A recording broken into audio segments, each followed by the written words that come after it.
start with a message from the book Green Light by the Spirit Andre Luis. Message number 15, Seeing and Hearing. Vision and hearing should be developed as much as words and manners. When visiting any home, let us thank the kindness of the hostess without paying attention to a possible untidiness in the place. When hearing a phrase spoken by a friend which is grammatically wrong, take into consideration the intention and elevated feeling in which it was said without closely taking notice of the grammatical mistakes. See with goodness and hear with discernment. Let us not allow ourselves to see situations around us with malice, which may envelop our thoughts. When hearing uncomfortable jokes about people and happenings, let us have enough courage to put them in the file of silence.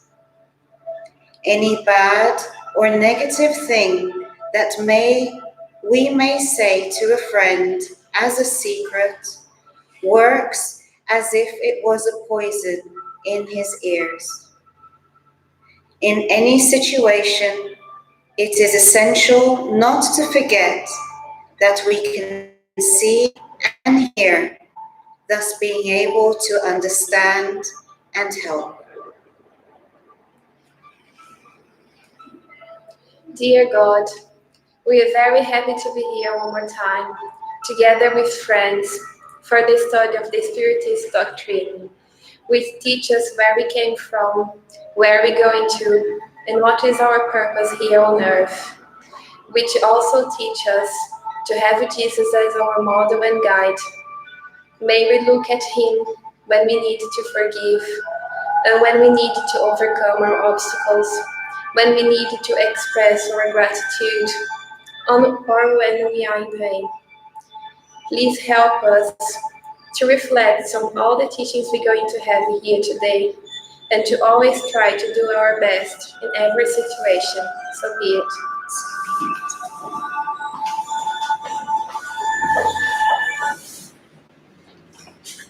Welcome all of us here, ourselves and all of those in the spirit who are also here for the purpose to study about the Spiritism, inspiring lives. We know that the message is consoling, hopeful, and universal, which the Spiritism brings to all of us, understanding that the teachings of the Spiritism represents the teachings of Jesus Christ, who brings the words of God, the creator of everyone and everything. For this reason, every studies helps us to expand more our own learnings and also about ourselves, our objectives of existences, that we are not here only for the material reasons. And it's helping us, this consoling message, to bring all of us, the English speakers, incarnate, all of those in the spirit who are with us. We are carrying on our reflections in this format of working as Spiritism, inspiring lives. Last week, we're reflecting upon, who remembers? We do have a long memory, don't we? Hopefully.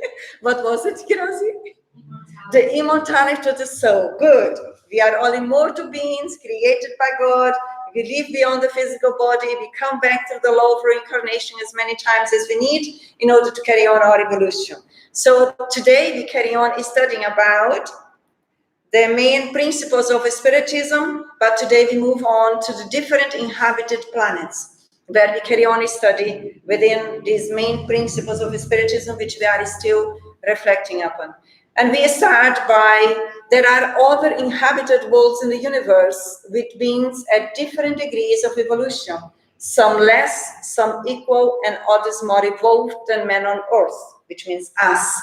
How do we understand that principle currently? Of course, we are all in evolution, and our thinking, our reasoning, our understanding also evolves. But today, how could we reframe that? So if we go back to the Gospel of Jesus, where he says, "My Father has many homes," then we can understand that Spiritism is deciphering that message, which is telling us that there are several different spheres in which the immortal spirit can live in. And Earth is one of them. What the spirits have shared with us up until now, what we've permitted ourselves to know about, is that we're, I think, the second stage. Mm-hmm. So there's the primitive world, and then there's the world of trials and expiations, and then there's others, which is the world of regeneration, and I can't remember the other. I think it's 5 of them. But they're different stages, and it's not concrete, but it's a spectrum of different planets in which we inhabit. Okay, so really helping us, let's say, for us on Earth, the majority of people on Earth, which are immortal beings, spirits, I think we already start to believe that Earth is not the only place in the universe. We are expanding our minds and evolving so much so that even science is discovering new planets, which is very enlightening to know that. With beings at different degrees, and each different planet, each different world, they are beings with different degrees of understanding. That means different degrees of evolution. Is that right? On Earth, we are not in the same level of understanding the natural laws of the universe. We are in different levels of evolution. Why is that? If we are all on Earth, because we are immortal beings. Our journey, our understanding didn't start through this new existence, but we are already old beings who are coming back to Earth through a new physical existence, but having the old memory, what we already learned in relation to the natural laws. And we are here to carry on our journey of evolution. Not feeling that we are better if we evolved more, because as children of God, as we all are, as more as we learn, as more as we evolve, more we develop compassion towards the beings in different degrees of understanding our evolution. We are here in these different levels of understanding our evolution to help each other. Yes? And then we carry on still within the same aspect, different inhabited planets. In the Spirit's book, question 38, the question that Allan Kardec made to the Enlightened Spirit was, how did God create the universe? That is quite important when we say that there are different planets or different inhabited planets. And then the Enlightened Spirits tell us, using a well-known expression, God's will. Nothing can give a better idea of this all-powerful will that those striking words contained in the books of Genesis. God said, let there be light, and there was light. So how do we understand that? Because that is important in our level of evolution. It's important when we explore these complex questions that we may not demand from us conclusive ideas or definitions, because this is the summary. We know that the Enlightened Spirits, in responding Allan Kardec's questions, they gave a general idea for us, but we still need to carry on learning. But today, when we heard the question, how did God create the universe, and how do we feel, what do we learn, how could we say it according to our own words, what the Enlightened Spirits presented us? How could we reframe it that perhaps could also help others who are studying with us? What really comes to me is addressing the fact that the Spirit answers this question. You know, it's like we're children. Mommy, why is the sky blue? Why is the sun yellow? You know, and knowing that no matter if you try to explain, it's the reflection of this and that, the child won't be able to understand. But still taking the time to bring it to what we understand, God's will. And that is something that we can comprehend. We can start comprehending, looking at God's will. When we look at what we understand of God's will, rather than trying to understand the science of it, because what we understand isn't... Yes, what we know is little, what we need to know. But yes, God's will, when I was reflecting in the study, also called my attention, God's will and connected with all-powerful. We don't have an idea for us in this stage know what actually means God's will. But when we make the link to all-powerful, that goes beyond our understanding within our knowledge these days. But when we develop more humbleness, then it becomes, let's say, we have little doors open in a cycle that we can see that is extremely strong and intense and powerful, although we may not have names according to our terminology to understand that. But when we also open the heart, we do also know that is something very complex, very big, yet very powerful, but not that powerful in terms of negative, because we also have the power from the ego. Here is the power from the essence of life in itself, which comes from God. With that in mind, we still are within the different inhabited planets. Jesus said that in John 14:2, in my Father's house are many mansions. If it were not so, I would have told you, I go to prepare a place for you.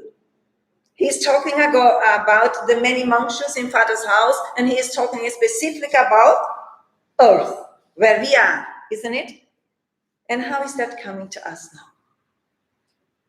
In my Father's house are many mansions. Many mansions, different worlds, different planets, different places where we as immortal beings through our evolution path will guide ourselves through in terms of learning God's laws that we learn in different stages, in different places, in different environments.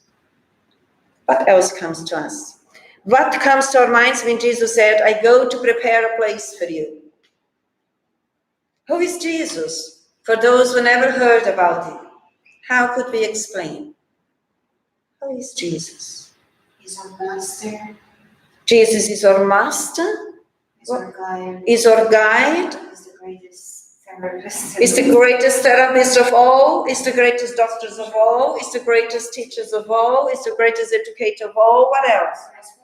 Is the greatest friends of all. Do we remember the greatest friends of all? Especially when we are low. What did you say? So he's perfect being in that world. He's the most perfect being who have been so far on earth. Not else to be learned. But we know already about Jesus. He was created like every one of us. Wasn't created with privileges or having all the knowledge he has. He went through the experiences and he came to show us that we can all do the same. And this is our end. Okay, so he is our guide or model for us to model ourselves, let's say, within the natural laws. And it's not human being, but it's Jesus who always is there to, through his actions, through his livings, through his teachings, while he was here, we also now, brothers and sisters as we are, learners as we are, we help to develop ourselves according to his way of being, which was a very virtuous way of being as he lived here, according to God's laws. Anything else? He was such an advanced soul. He knows more than any of us. And when he says, I go to prepare a place for you, I've always thought that bit there has been that if he actually knows someone, might be one of his disciples at that time he was speaking, and he knows he's got a very good soul there, he can help him when he goes to the spiritual world to the correct level of vibration that he needs for his place in the spirit world, and he can help him. Mm-hmm. And I think that's his task. Okay. Would we also be right in saying that Jesus is the guide of humanity on earth? He's guiding all of us. He's loving all of us. He's motivating all of us. Even if I don't know that, never heard. Doesn't matter if I know, if I don't know, if I agree or don't agree. Jesus' love is unconditional. Therefore, there is no condition if I accept, if I understand. He just loves us all and helps us all to go through the pathway of learning on earth. Yeah, but we've also got our own free will. If we haven't earned it, then he can only help to a certain degree. Oh yes, we also need... We are listening and trying our best to carry out something and we say deserve a slightly higher place, he will help us. But only if we deserve it and yes. only if we've earned it. We need to develop our free will in terms of goodness, even if you don't believe in Jesus. But when we develop ourselves in goodness, in forgiveness, in love, in patience, we already are connecting with him, because that is his message, the goodness, the love. Okay, and then we carry on still within different inhabited planets. Now from the Gospel according to Spiritism, which Danuta already started. Would you like to read that bit? The house of the Father is the universe, the different mansions are the worlds which circulate in infinite space and offer the spirits who incarnate on them dwelling places which correspond to their progress. Let's explore that. What is the Gospel teaching us here in relation to the different inhabited planets? The house of the Father is the universe. What comes to us? It's exactly the message in which this study is bringing us, is the consolation that there are infinite places in which the Spirit can inhabit, and that should be really consoling to us as mortal beings, knowing that we progress and there's more to it than just this. Mm-hmm. So, And very hopeful for all of us in terms of learners as we are. When I say the Father is the universe, what came to me when I was thinking about, well, even is it, are you Brazilian or English, or how do you perceive yourself? And really, as more as we carry on thinking about, I'm not Brazilian, neither English, I'm a universal being. My place is the universe. you know, there was a lecture I was watching, and I don't know how I feel about it, but I just know that there was one part of the lecture that made me think a lot, which was a medium who was transmitting a message from beings from another sphere. And the spirit was saying, we can't express certain things to humankind because of the division between us all, you know? And they're saying, because there's so much division, they don't understand, more evolved spirits don't understand how it's possible, because we're all part of the same creation. And that to me is the consolation, is knowing that the more we manage to unite in a sense of, no, we're all individuals, we understand that, but unite in a sense of spiritually, in the purpose, in the wanting to be better, in the aim of growing. Do you know what I mean? In that real intention, when we unite, even with our individualities, even with our cultures, even with our different ways of understanding and receiving it, when we really unite and stop judging ourselves, then we'll be able to make that impulse and go forward. It really comes to me about how, and we can only start that process individually. Individually. In the book, Paul and Stephen, Emmanuel teaches us that the superior teachings, or the truth that comes from God, they are understood by the superior beings on the same level. But us here, we have still the different point of view as the Gospel presents us in a different passage. So what is important then for us? To defend our point of view? No. What is important? The Medium's book teaches us to focus on our moral evolution. As more as we evolve morally, gradually we will also evolve in the understanding of the truth, but we cannot understand only on the intellectual level. And I mean, even that chapter, the method, I was studying it the other day, and if you read in between the lines, that's basically what Allan Kardec is saying.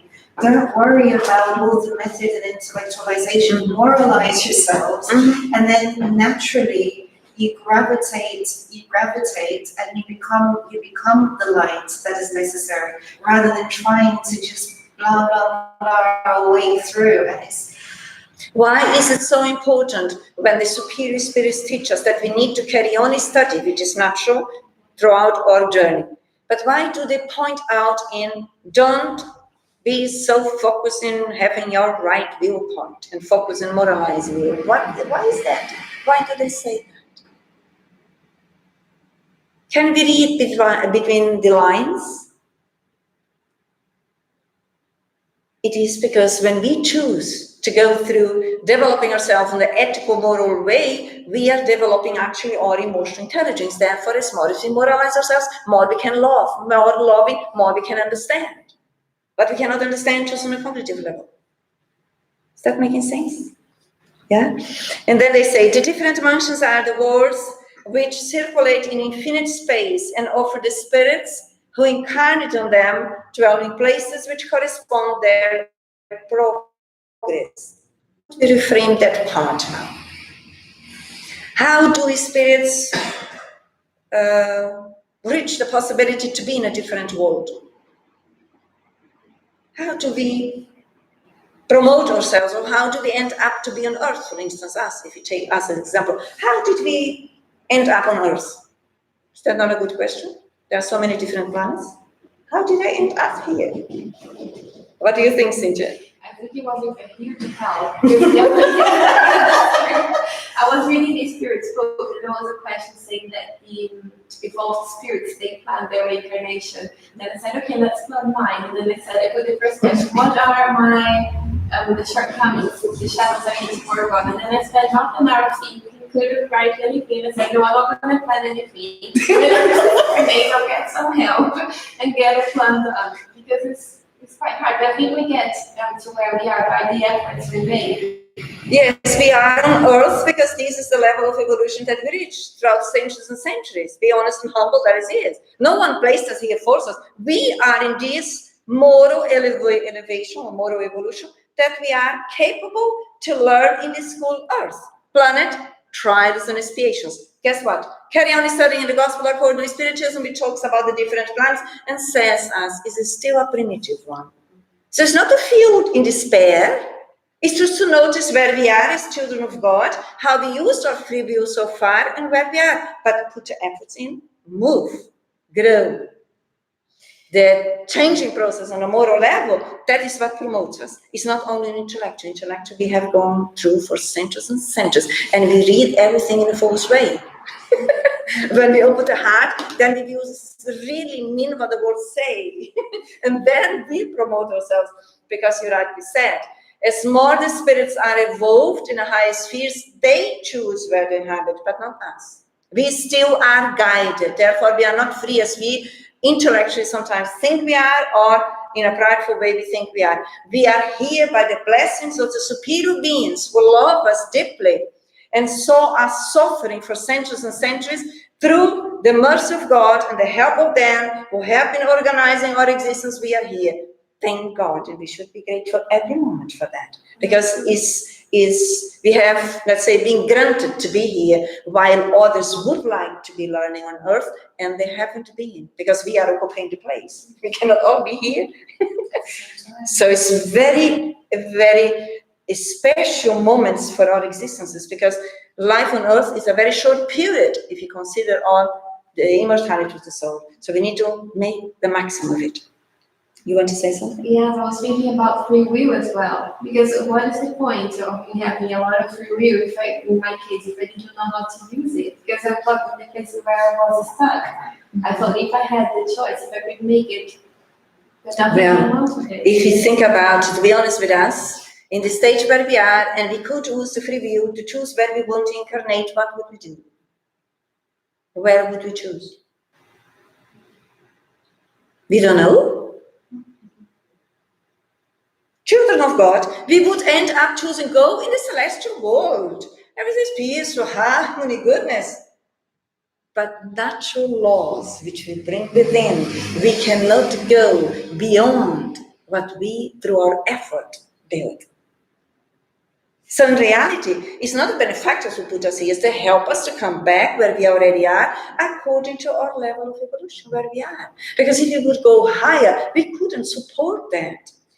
Imagine to be in a planet of more order, discipline. Oh my God. So I need to build those values within, then naturally I'm promoting myself towards those places. Even on Earth, if you take Earth where we are, there are different degrees of people, spirits who are learning here. There are those who are more disciplined, those who are more educated, can think for themselves, others cannot. Those who are more down to order, others disorder. Those who are more humble, others are more selfish, practical. We see everything. So we need to see where we are and how can we change and what we can actualize already. The only way that we can move forward is always us putting the effort into in changing us ethically, morally, which means developing ourselves more in goodness, developing ourselves more in accepting the difference, in brotherhood. Doesn't matter in which culture, which religion. This is what I said previously. We are all beings who inhabit the universe. Temporarily we are under this culture, temporarily we may be under this religion, school, but in reality we are all brothers and sisters in humanity. And that is so consoling and so hopeful. So if I feel any prejudice against someone of different religion, that is a shadow that I bring, which shows me that I still haven't developed love enough to love myself so much that I can love every human being, which is part of my universal family. Yeah? Understanding also that we don't know everything. Yes. Accepting that, what came to mind is resignation, the word resignation, because if we think about the process Cynthia was talking about, in order to allow somebody to program, and we see that with the books of Undead, the process of reprogramming an incarnation, how much work the spirit needs to go through, resignation and waiting and working and just accepting that it's in the hands of the superior beings of God and Jesus, and then coming back to go through the trials. So I mean, if we don't develop that, and then what came to my mind was when I was doing, and I was just sharing in person, so when I was doing my degree, I was worried about my assignment, and then one of my lecturers turned around to me and says, "You're just doing a BA, we don't expect that much from you.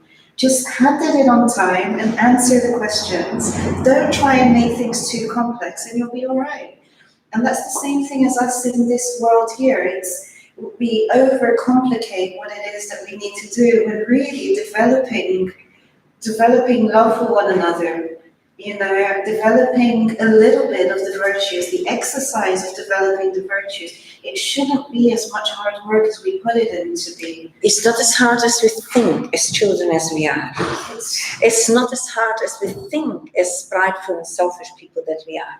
But when we focus on the essence of life, it becomes simpler. It's much easier when we discomplicate ourselves. Because the process is not complicated. What is complicated is our old belief systems, our old values. The complexity is directly linked to our pride. Pride and selfishness, which are the two main causes, and then I say the children of them. Pride, for instance, what is the other roots of it? Or prepotence, or arrogance, and then everything that is not, the ego doesn't feel, then we become reactive, and so on. So now when we learn, well, I'm here to simplify myself. I don't know how it goes, but if I study, if I pay attention how I interact with situations, with people, and I take responsibility of my feelings, my thoughts, and I actualize it that I'm learning, but I have done so far, then I'm training myself already in loving myself, in loving others. Then we become more flexible, we become more tolerant, we become more forgiving, then whatever previously was so big, now it becomes almost insignificant. Because we, through this free choice, we rescue ourselves quicker. Because we are aware, we notice, I do and redo what I need to do. And in that way, we bring ourselves back to the center quicker. Okay? Then we carry on here. Cynthia, read it for us, please. It's still within the different inhabited planets. Is the question 55 from the Spirits book. Are all the planets that revolve in the space inhabited? Yes, and the people on Earth are far from being the leaders in intelligence, goodness, and general development, despite what they may believe. There are many people who have such a high opinion of themselves and even believe that your little world alone has the privilege of being inhabited by intelligent beings. What an arrogant thought. They believe that God has created the universe only for them. How is that coming to us now? We're not alone. We are not alone. You are very good in summarizing, Cynthia. You are excellent on that. What else? I find this question very, very current although it was written around 160 or 80 years ago, but are all the planets that revolve in space inhabited? We have science on Earth. We are discovering new planets now. So Allan Kardec, the spirits were responding already them there and then. Very good. This is really consoling. Consoling. It is very consoling, yeah. Because I was listening to Philosophy the other day, and he was like, even if I read all of the books in this library, I still wouldn't have all of the knowledge. So that should console us, shouldn't it? Really. And then, who was it that came over? I can't remember his name, but he came over and he says, people are always talking about the new things that they're reading. Well, no, not me. I'm reading Leon Denis again and again and again, and I'm sticking to one book and really, because he teaches there's that process where we read, we study, and then we reflect on the same one. So that should console us to know that it's okay to focus on simplicity. Simplicity, yes. And science is moving on, and of course, as we know, human science is under the divine science. Everything that humans find here is just opening up more within the natural science, and that is quite consoling, quite hopeful. For some people, it may be something new. Oh my God, a new planet. But for us, we know that only science is expanding more and finding out what was already there, but we didn't know in these I developments. think it's one of the things that there are other planets, life on them, probably much more intelligent than us. It gives us something to think about, because we need to advance more. Yeah. If we've got more advanced souls on another planet, say Jupiter or something like that, gosh, we've got a long way to go. Yes. And that's helping us, and therefore we should be pleased that we've been given this sort of Precisely. A lot of other so-called sophisticated people put things out. And I think it's very nice that we have this. And I sometimes wonder now that the scientists are now, and the politicians are involved in going on other planets, they're sending people up there. They can't see anybody there. So we still are blind. We have the, you know why? But there are others who can see this. We are just there. The spirits are around us now. Yeah, we cannot see here. How can we see there? But you know what happened? That I see that all as progress already happening. So those who have the financial resources to go there, that is helping open up a new reality. But gradually, more and more, as you rightly said at the beginning, it's more that those news come up that helps people to think in a different way. And in that way also, yes, if there are different planets, if we find out they are more evolved, well, how are they? I want to know, and that helps us to instigate, to study, and to find out more. I see there's a way forward in that. I think it'd be wonderful to advance onto a new planet where there's no wars. The one thing I dislike about this planet is the wars that have been taking place. Even now, let alone the 2 world wars. I mean, my father, bless him, he was like a lot of men in those days were called up to fight. You know, they were on a list, you know, so they could be called up any minute. But my dad was a skilled metal worker, and they actually placed him on making, not just him, but a lot of other men, on aeroplanes. And not once was he called up to fight. Because they needed these skilled men to build airplanes. So he was very fortunate. Mum was very pleased he never had to go and fight. Very good. You know, very good. Some men never came back. Yeah. Well, one day when we stop fighting with ourselves within, then we will end the wars without.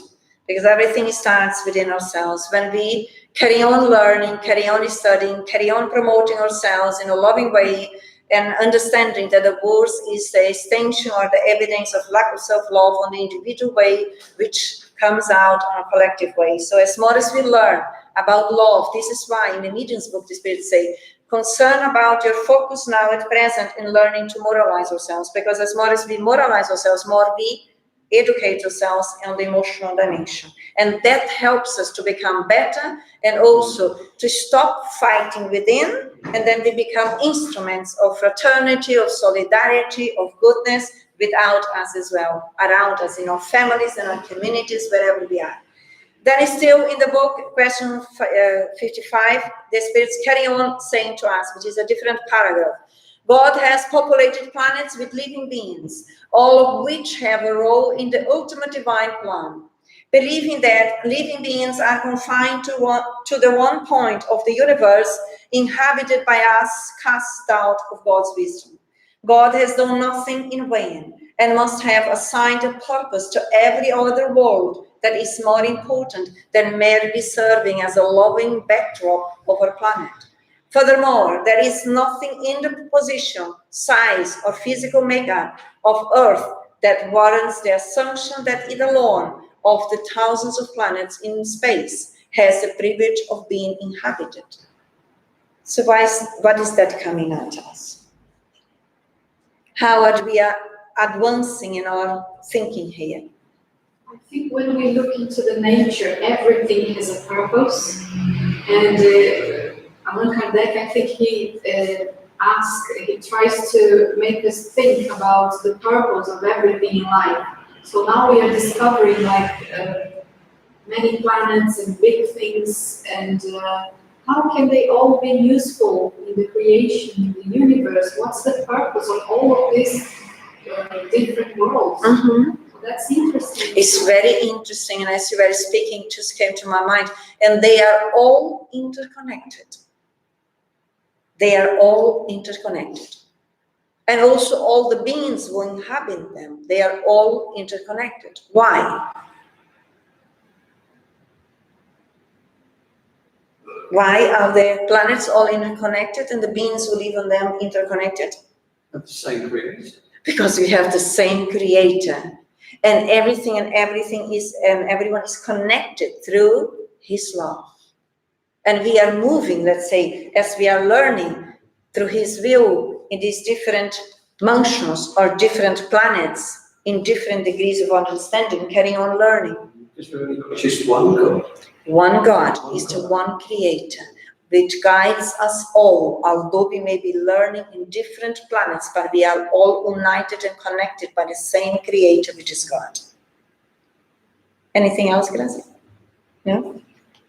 And then we carry on here now. We study a bit the different levels of inhabited worlds. We touched on slightly previously, but we carry on now from the primitive world where we are. Jack, would you like to read it for us, please? Primitive world. Intended for the first incarnations of the human soul. The beings that inhabit them are, to a certain extent, rudimentary. They have the human form, but are devoid of any beauty. Their instincts are not tempered by any sentiment of refinement or benevolence, or by any notions of right or wrong. Brute force is the only law. With no industry or inventions, they spend life in conquest of food. Okay, would you like to comment? Reminds me of the early days when Jesus was around, because they never had, as you say here, look at what we've got today. We've got jobs, careers, but we've got so many material things, but they haven't got anything. And that if it's their first incarnation, as it's stating here, the primitive world, they look like humans, but they haven't had any experience, they haven't had any teachings, they don't know enough yet, because they're new, they're like little babies in the material sense. But so for some reason, it seems from this anyway, they haven't got it, don't know what's right or wrong. And when they say brute force is the only law, it reminds what we were saying before about wars. I want to out my way, and this sort of thing. But where is that coming?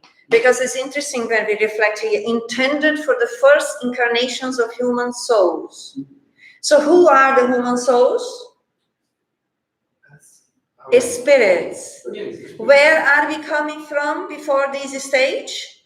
From the animal kingdom, the instinctive, primitive. So the intelligent principle which is developing in the mineral, vegetable, reaches to the animal kingdom, that we prepare ourselves, mature ourselves to the point that we incarnate in the human level. This is why the brute force, what predominated in instinctive in the animal kingdom, we killed each other. That was natural, because that is the law in that kingdom. But it's no longer in this kingdom, in the human kingdom where we are. But of course, as we came from one stage to another, there is no sudden change. We conquer that gradually. It's exactly what came to mind, because when we start reflecting, it's like, why would God create a primitive primitive world. And it's not he created the primitive world, it's with his love. He's allowed us to go through this process as fast or as slowly as we immortal beings, as divine principles have decided to go through it. So it's understanding that it's not created. We weren't created like this primitive. It's that we are coming from the animal kingdom as principle, energetic principles, which we don't really understand in this world yet. We're still going to have more knowledge about it in the future. But it's important for us to know that it wasn't the way that it was created. That's where the consolation. Yes, very consoling, and also primitive. Sometimes we may think through our pride. Oh my God.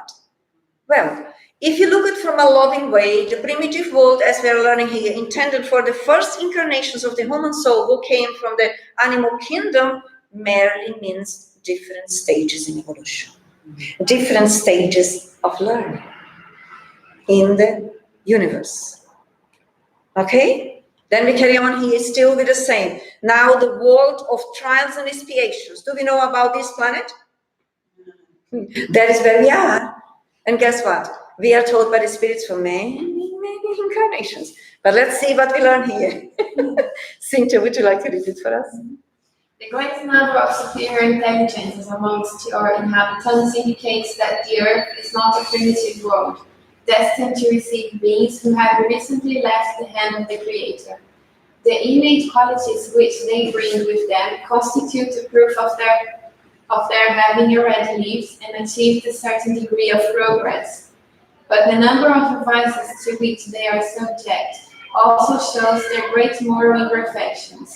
This is why God has placed them in this world, in which they can make atonement through heavy work and the suffering of the miseries of life, until they deserve to ascend to happier planets.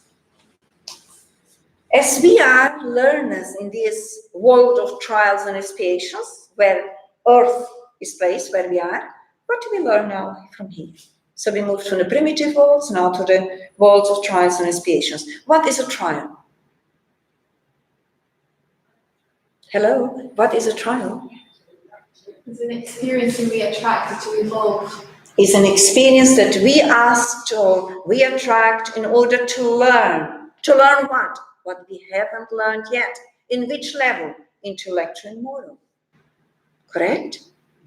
Trials may be seen from a childish position. Oh my God, I go through so many challenges.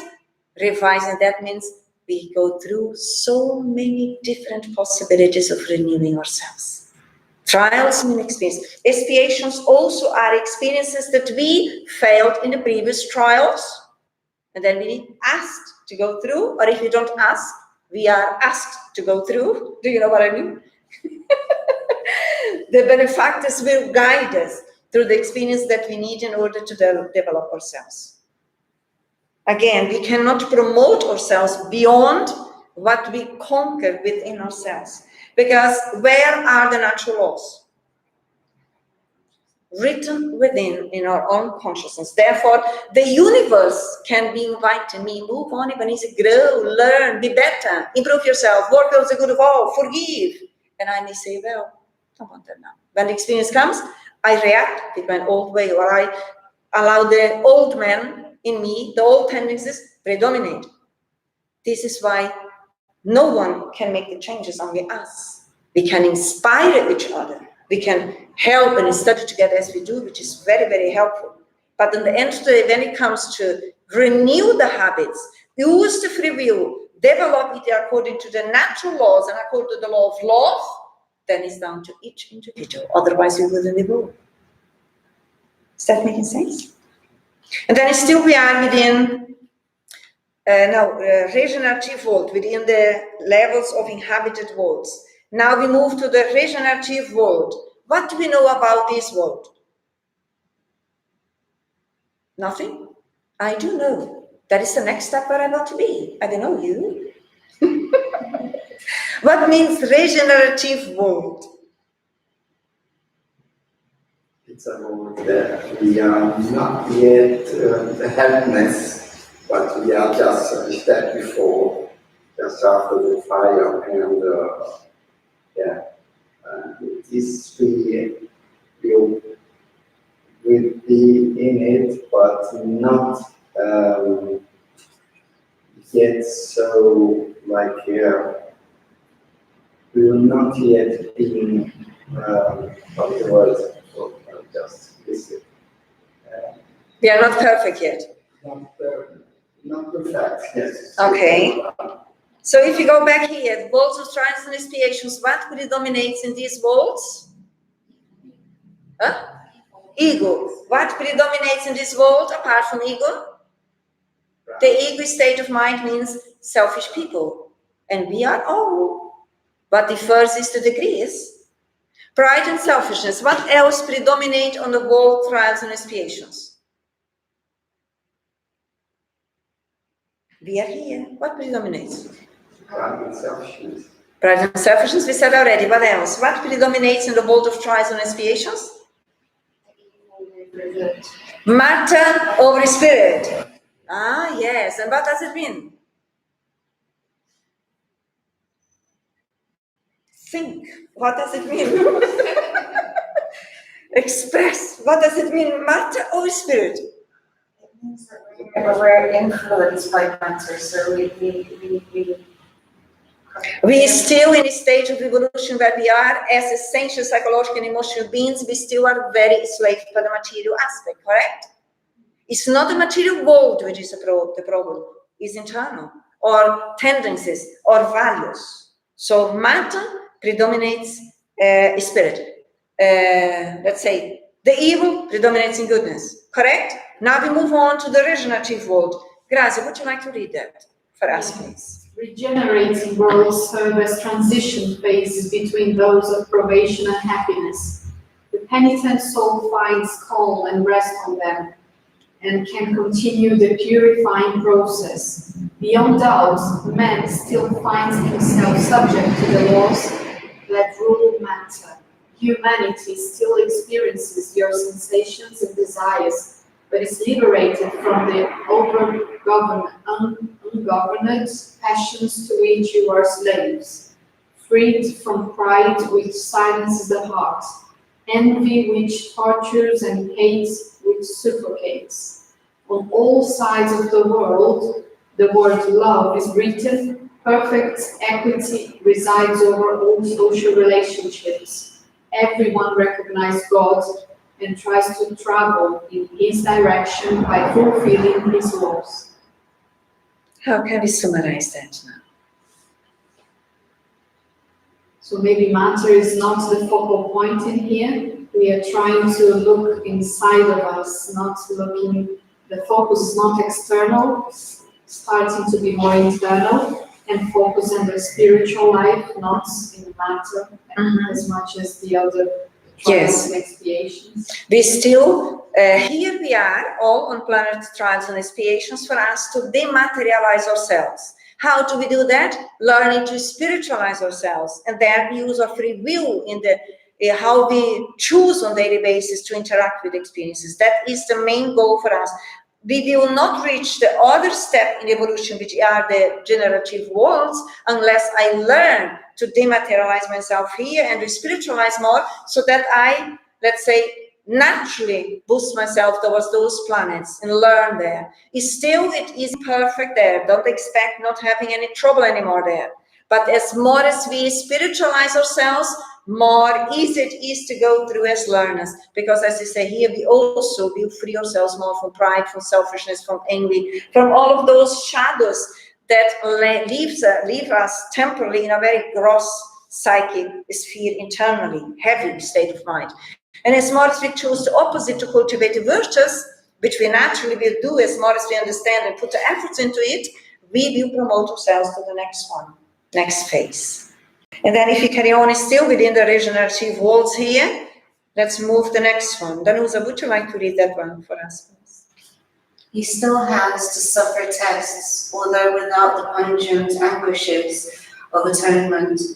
Compared to the earth, these worlds are very pleasant, and many of you would be happy to inhabit them, because they represent the calm after the storm, convalescence after cruel sickness.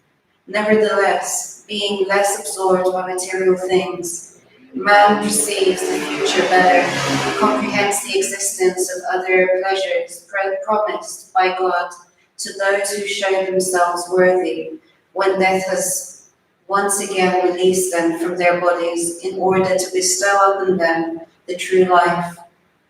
Free, then, the soul hovers above all the horizons, no longer the feeling of gross matter, only the sensation of a pure celestial perispirit absorbing emanations direct from God, in the fragrance of love and charity coming straight from his heart. What do we learn now here? What comes to our minds? Is that not consoling? Is that not very hopeful? The way that we look forward in our existences as immortal beings? What awaits us? In the previous one, the word purifying process, in all of them, the purifying process is what keeps coming to mind.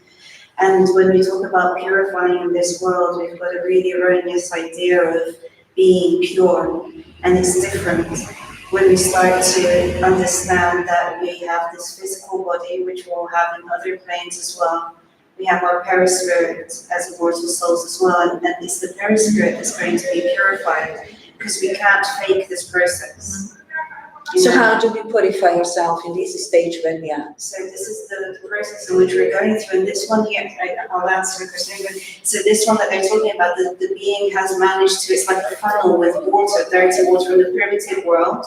We've come out of the blood of the gross water, and we're just going through this process of purification, and it's not anything to be ashamed of. Mm-hmm. It's not anything to kind of, oh no, that I wouldn't go through that. No, we're all going through this process of purification. But here, these beings, it's like their water is cleaner, it's sweeter, it's nicer to taste. Whereas in the primitive world, like we are now, we still have lots of blemishes and little stones and things in there which make it really difficult for us to digest.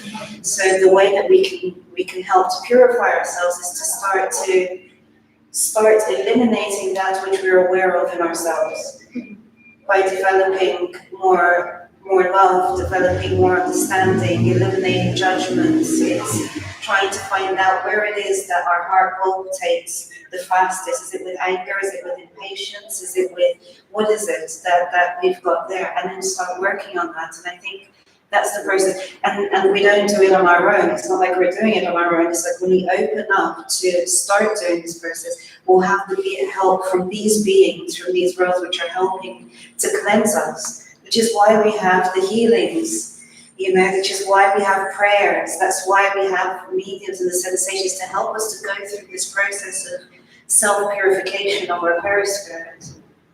Yes, when we are willing to cooperate, yes, we need to be open. But it's interesting, yes, as more as we may have in our psyche the wrong definition in relation to purification, coming from previous religions, inputs that we went through. But the purification here in this stage where we are means the actualization process of the spirit within natural laws or within God's laws. Actualizing our thinking, actualizing our feelings, actualizing our behavior more and more according to the major rule that governs everything and everyone in the universe, which is love. And what do we understand about love? Well, in different degrees, we have a different understanding. From where we are, we'll be good to reflect about respecting self and others, forgiving self and others, be kind to self and others. Those are gestures and mechanisms that we are developing the law, that we are spiritualizing ourselves, that we are cleansing our perispirit, or the spirit body, as we may say. Yeah. So that reminds me, perhaps I can say the Spirit's book is the regenerative manual. Oh, yes. Because this, updates, cleanses and updates precisely. a lot of concepts and values that we all, in a loving way, when we perceive ourselves as immortal beings who are here, centuries and centuries coming through different physical bodies, are evolving. We are coming from this primitive state where we learned in an incorrect way, but yet there and then it was the correct way because we couldn't understand what we are understanding now. And as everything and everyone evolves, we are here now capable in the stage where we are to learn to think for ourselves. And now no longer update ourselves with what comes from the outside, but update ourselves from what is within already, because the studies have the objective of helping us to think for ourselves, and then we change, we update, we actualize ourselves. That is very beautiful. And then still we carry on in the different levels of inhabited worlds. We are in the happy worlds. What is that about? Jack, would you like to read that for us? How is that? Okay, happy worlds. We're good at ways of living. On happy worlds, we still retain our human form, although the senses are more acute. The body changes. As described in the Gospel according to Spiritism, the specific lightness of the body enables rapid and easy locomotion instead of dragging himself laboriously over the ground. It slides, so to speak, over the surface or sails through the air with no other effort than that of the willpower, in the way in which angels are portrayed.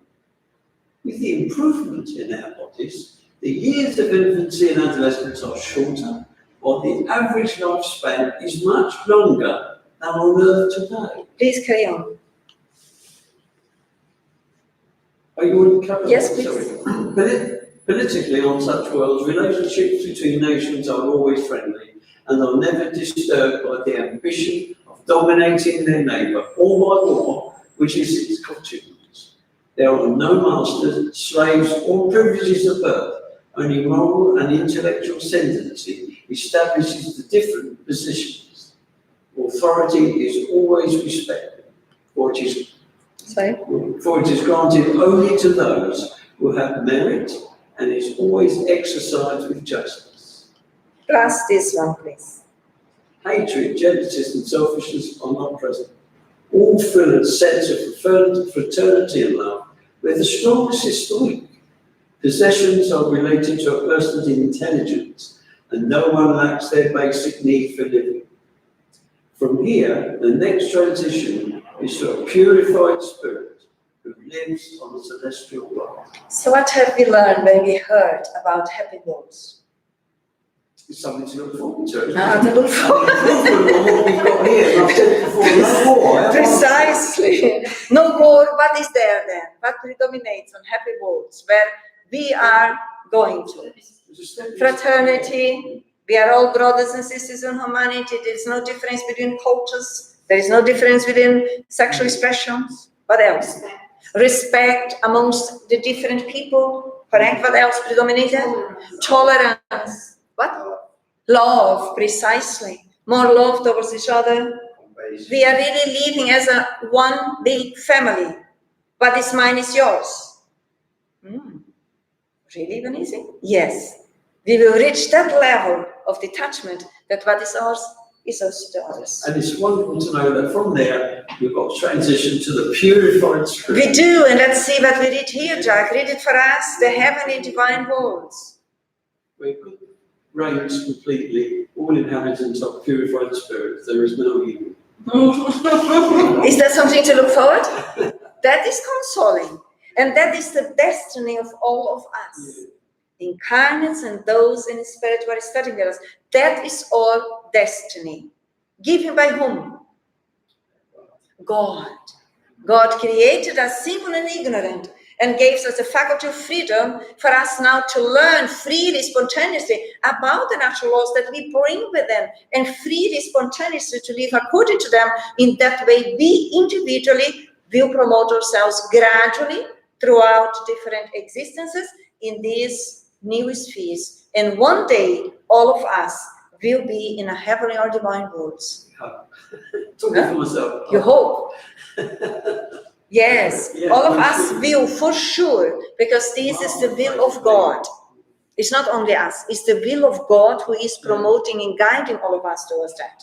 And that incentivates us here on earth to put the efforts into learning, studying, actualizing, updating ourselves, be willing to cooperate within the possibilities and opportunities that the universe offers to all of us. When we take advantage of that as learners, we are promoting ourselves on a daily basis in the simple way of living at home, in a workplace, in the community where we are.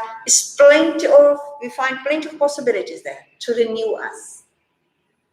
Presumably without material things interested, the main metta and their selfishness and the pride, what they are saying there, happy world, the time of life is longer.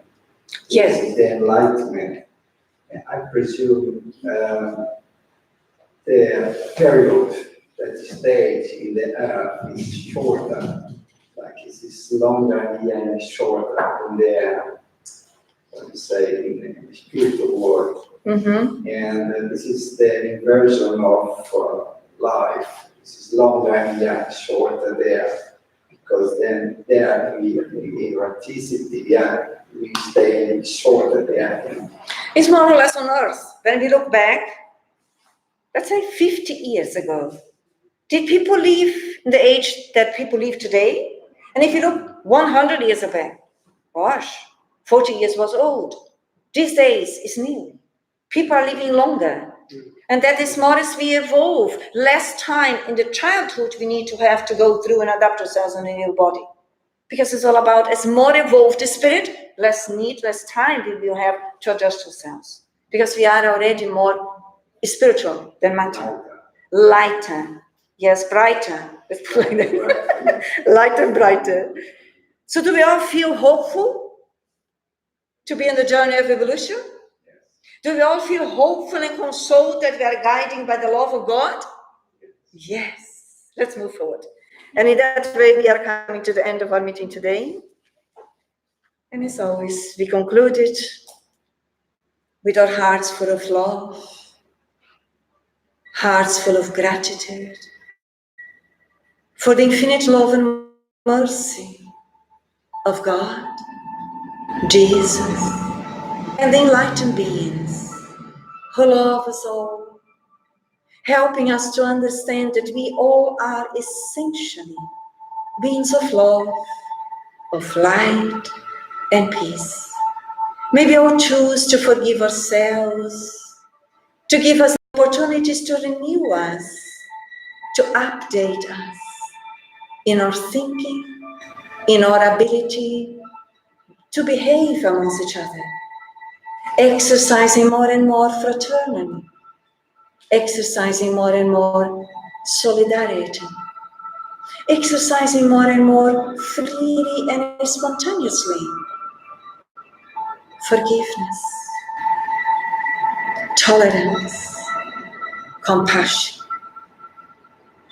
The greatest love that governs the universe is charity.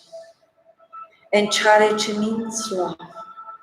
May we choose in our hearts with sincerity to train us to love ourselves and others, to love life and God on a daily basis, more and more. Always remembering we are essentially beings of love. And with the blessings of Jesus' love towards every one of us, we conclude our meetings today. So